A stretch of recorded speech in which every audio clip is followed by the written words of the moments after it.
Greg was a police officer. We met in college at Syracuse University, and we just really kind of grew up together, and then I enticed him to move out to Minnesota after graduation. They got engaged on a snowmobile. They got married in February. They loved winter. They skied constantly. He was an excellent father. He was very caring. He was my best friend.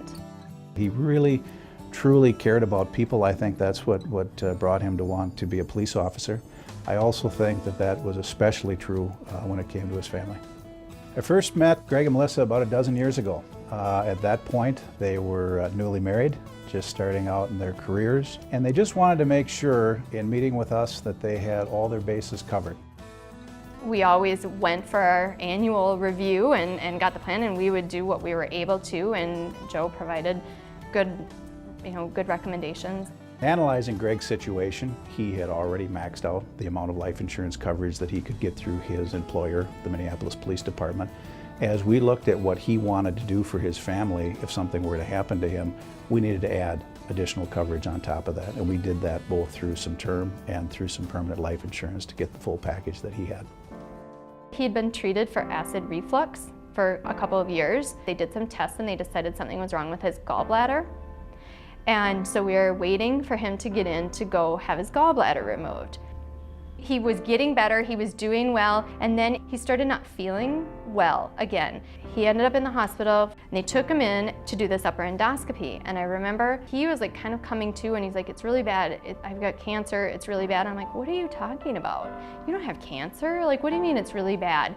And the doctor came in and he said, "I'm sorry."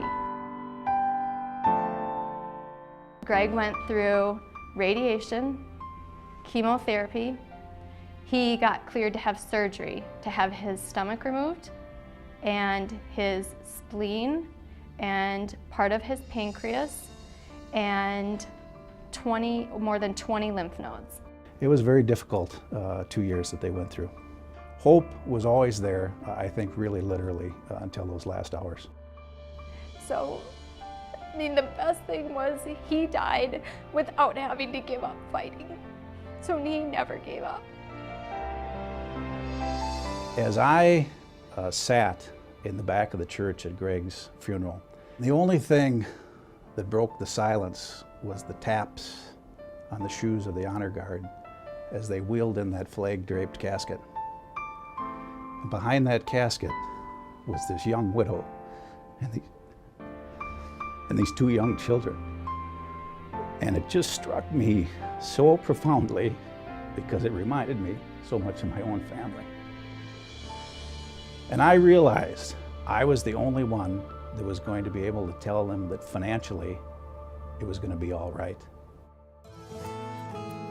We were able for Melissa to pay off all debt that they had and fully fund educational accounts. We were able to put together short-term funds, medium-term funds, retirement funds for Melissa. We basically were able to make sure that financially everything was going to be all right. I don't wish that anybody in this world would go through what we've gone through, but in all the bad that has happened through what we've been through, we have seen some remarkably good things out of people, out of family, out of friends, and out of the advice from Joe. Melissa is probably one of the strongest individuals I've ever met. She's a great mother. Her daughters are phenomenal and are going to grow into wonderful people. They have the financial resources to do what they'd like. They have that support network that helped them through the illness and have helped them through Greg's death.